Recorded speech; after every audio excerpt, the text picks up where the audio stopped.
Dear students, welcome to gates measures. बहुत सारे students की रिक्वेस्ट आ रही थी कि सर एक बार आप बता दीजिए कि एसबीआई एसओ का एग्जाम किस तरीके से फिल करना है। वैसे पर्सनली मेरे को ये पसंद नहीं है इस टाइप की वीडियो बनाना। क्यों? क्योंकि आप एसबीआई बैंक मतलब इंडिया का सबसे बड़ा पब्लिक बैंक है, जहां पे आप जाके एज ए असिस्टेंट मैनेजर की पोस्ट पे अगर आप फ्रेशर हो, अगर आपके पास 4 साल का एक्सपीरियंस है, तब तो आप ऑब्वियसली डिप्टी मैनेजर के लिए अप्लाई करोगे। तो इतने बड़े बैंक में आप एज ए असिस्टेंट मैनेजर अगर जा रहे हो, तो एटलीस्ट आपको ये खुद से पता करना है कि भैया किस तरीके से मेरे को अप्लाई करना है, क्या चीजें ध्यान में रखनी है। अब कई स्टूडेंट की रिक्वेस्ट आती है कि सर वो बता दीजिए कि ये जो फॉर्म हमने फिल करना है, ये फॉर्म का लिंक कौन सा है। यार ये चीज तो आपको खुद से सर्च करनी आनी चाहिए कि कैसे हमें इस लिंक पे पहुंचना है और कैसे हमें फॉर्म को अप्लाई करना है।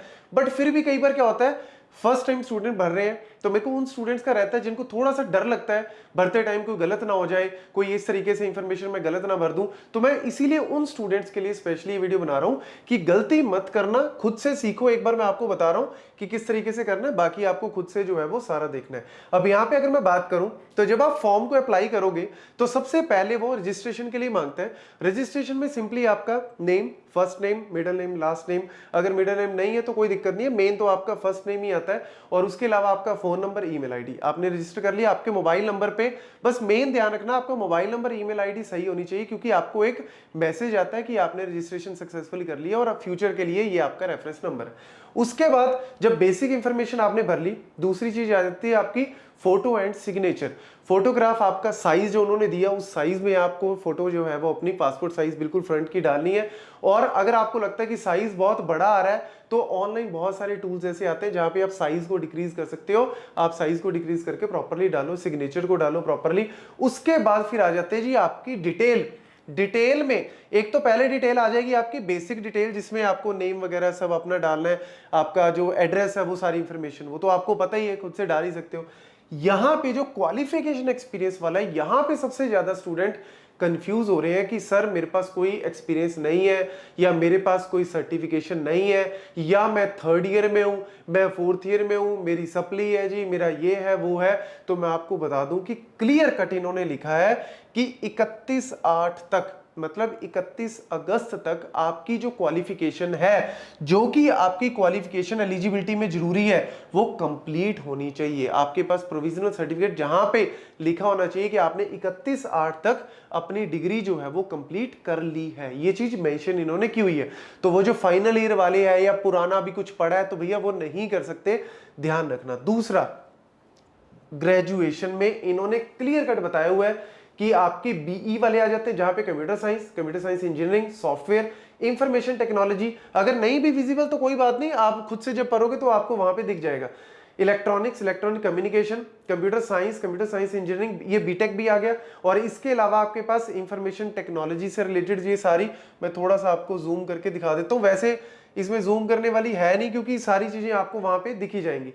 मेन ध्यान में क्या रखना है कि आपकी जो, ये देख लो जी, असिस्टेंट मैनेजर में क्लियर कट इन्होंने दिया हुआ है कि बीई, बीटेक और आपकी जो स्ट्रीम है वो कौन सी होनी चाहिए। स्ट्रीम जो लिखी हुई है उसी के अंदर अंदर ही होनी चाहिए, और इस स्ट्रीम से बाहर अगर कुछ भी है, अगर कोई स्टूडेंट कहता है मेरी सिविल में, मैकेनिकल में, नहीं जी, आप सिर्फ इसी स्ट्रीम से रिलेटेड हो तभी आप अप्लाई कर सकते हो। फिर इसके अलावा एमटेक है, एमएससी है, एमएससी भी आपको क्लियर कट दिखा हुआ है कि कौन कौन सी स्ट्रीम में होनी चाहिए, या फिर एमसीए है तो आप अप्लाई कर सकते हो। तो यार ये चीज आप देखो, यहां पे ध्यान से देखो। आप कल को वहां पे इतनी अच्छी पोजीशन पे जा रहे हो, तो एटलीस्ट आपको अभी से ही आदत बनानी चाहिए, सारी चीजें आपको अभी से चेक करनी चाहिए। और इवन जो डिटेल्ड एडवर्टाइजमेंट है उसके लास्ट पेज पे जाओगे ना, तो उन्होंने सारी इंस्ट्रक्शनें आपको दे रखी हैं, कितने पैसे हैं, क्या क्या चीजें आपको ध्यान में रखनी है, गाइडलाइंस जो है वो क्लियर कट दे रखे हैं। तो पढ़ो, अभी टाइम है, आप प्रॉपरली पढ़ के सारी चीजों को करो, जल्दबाजी में करने की जरूरत नहीं है।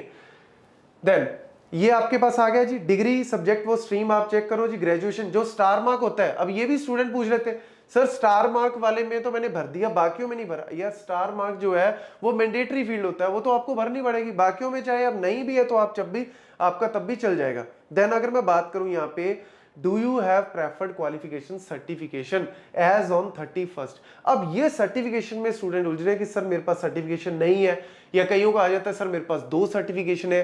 तो इन्होंने क्लियर कट दिखा हुआ है कि अगर भैया 2 सर्टिफिकेशन है, आप होल्ड करो, कंट्रोल की दबा के आप मल्टीपल को भी सिलेक्ट कर सकते हो। अगर सर्टिफिकेशन नहीं है तो आप यस करो ही मत, यहाँ पे आप नो कर दो, ये अपने आप डिसेबल हो जाएगा। तो मल्टीपल है नेटवर्किंग में, आईटी रिस्क में, क्योंकि जब आप असिस्टेंट मैनेजर सिस्टम पोस्ट पे जा रहे हो तो मल्टीपल फील्ड्स होती है, डेवलपमेंट की फील्ड है, आईटी रिस्क की फील्ड है, इसके अलावा नेटवर्किंग की फील्ड है। तो ऑपरेशन में जिस जगह पे जाओगे उस हिसाब से आपके सर्टिफिकेशंस होते हैं। तो आपको जो है अगर है सर्टिफिकेशन इन लिस्ट में से, पूरी लिस्ट है इसमें, सेलेक्ट कर लो, नहीं है तो सिंपली यहाँ पे नो करो। आपको यहाँ पे कुछ भी दिक्कत नहीं आएगी, फॉर्म आपका भरा जाएगा, क्योंकि उन्होंने प्रेफरेबल बोला है। मतलब इंटरव्यू में आपको थोड़ा बेनिफिट वहां पे मिल सकता है, लेकिन ये नहीं है कि आप रिटर्न एग्जाम में बैठ ही नहीं सकते या आप टेस्ट नहीं दे सकते, दे सकते हो। देन उसके बाद आ जाता है जी, ये वाला आपका हो गया। इसके अलावा आपके पास अगर वो कह रहा है कि अगर कोई स्पेशल स्किल है, कोई स्पेसिफिक स्किल है, तो आप उसके बारे में यहाँ पे थोड़ा बहुत लिख सकते हो। इन्होंने यहाँ पे ये चीज बताई हुई है।